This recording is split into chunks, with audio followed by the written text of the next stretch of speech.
বাহিনী, বিমান বাহিনী, সেনাবাহিনী, পুলিশ প্রত্যেকগুলোকে দিয়ে একটা টিম গঠন করেছে।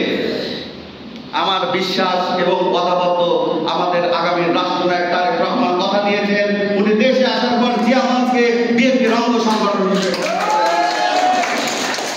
এবং বাংলার জনগণের মধ্যে এমন একটা ফিলিংস তৈরি হবে যে বিএনপির মধ্যে থেকে যে সমস্ত নেতা কর্মীরা দুষ্কৃতিকারী হিসেবে গণ্য হবে, এদের মধ্যে থেকে এই টিম থেকে একজন একজন করে নেতা বের করে নিয়ে আসবে যে জিয়া মঞ্চের যে সমস্ত সদস্যগুলো আছে এরা সৎ, এরা কর্মঠ, এদের না যায় কিনা, না যায় বিক্রি করা, না যায় কোনো কিছু অন্যায়ের অংশগ্রহণ করা।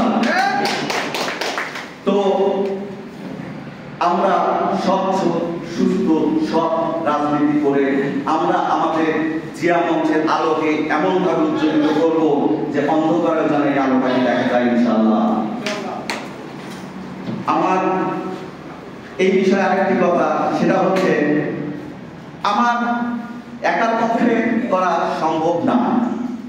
এখানে আমরা যারা উপস্থিত হয়েছি স্বেচ্ছাসেবী, এদের নেই কোনো দুর্নীতিগ্রস্ত ব্যাকগ্রাউন্ড, এরা এদের প্রাপ্য অধিকার থেকে বঞ্চিত হয়েছে দুষ্কৃতিকারী নেতাদের কারণে।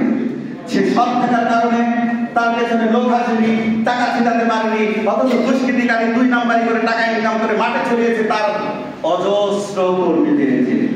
মাঝখান থেকে একজন সৎ রাজনৈতিক পিছিয়ে পড়েছে। বন্ধুরা আমার, এটা জিয়া মঞ্চ, আমরা এটা কখনোই হতে দেব না।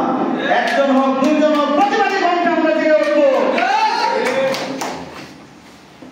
এখন অনুষ্ঠান সম্পর্কে আমার কয়েকটি কথা। আমরা এটা তো আমাদের প্রস্তুতি সভা উপস্থিতি যতটুকু হয়েছে, আমি ভেবেছিলাম আরো অনেক